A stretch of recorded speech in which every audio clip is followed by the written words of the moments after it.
हमारी जिम्मेदारी है कि मैं अपने देश को बाहर भीतर हर प्रकार के दुश्मन से बचाऊं। नहीं आए, हम लोग ने जैसे ही पूछना शुरू किया।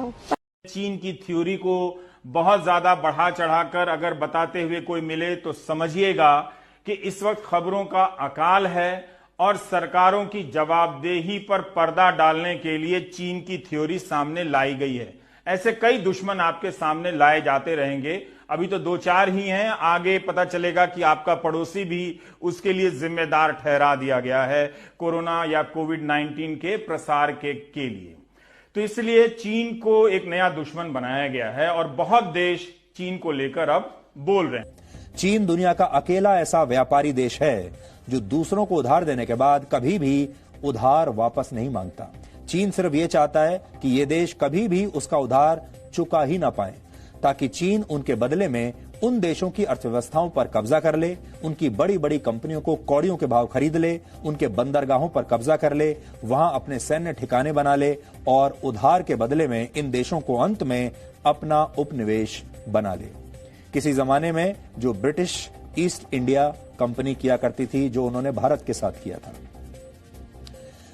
तो यह तो हुई छद्म उदारवाद और आर्थिक धोखे की बात, लेकिन आधुनिक दुनिया के विश्व युद्ध सिर्फ इन दो बातों के दम पर नहीं जीते जाते।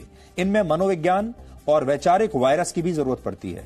इसके लिए चीन ने दुनिया भर की यूनिवर्सिटीज में, थिंक टैंक्स में अपने कैंपस खोले, थिंक टैंक्स बनाए, जहां चीन के दार्शनिक विचारों को पढ़ाया जाता था।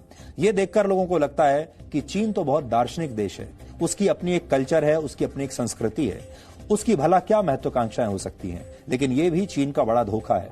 इसके अलावा चीन ने दुनिया के बड़े बड़े थिंक टैंक्स, नीति निर्माताओं और बड़े बड़े पत्रकारों को भी अपने पैसे के दम पर प्रभावित किया या फिर उन्हें खरीद लिया। और आप शायद जानते भी ना हो, ऐसे पत्रकार यहां भारत में भी मौजूद होंगे, ऐसे थिंक टैंक्स यहां भारत में भी मौजूद होंगे, ऐसे बुद्धिजीवी यहां भारत में भी मौजूद होंगे जिन्हें चीन ने अब तक खरीद लिया होगा। इसलिए आपने यह भी देखा होगा, जब हम जैसे लोग चीन की पोल आपके सामने खोलते रहते हैं तो एक वर्ग हमारे ही देश में ऐसा भी है जो चीन की तारीफ करता है, जो चीन की वाहवाही करता है और हमेशा चीन के बारे में आपको चिकनी चुपड़ी बातें बताता है।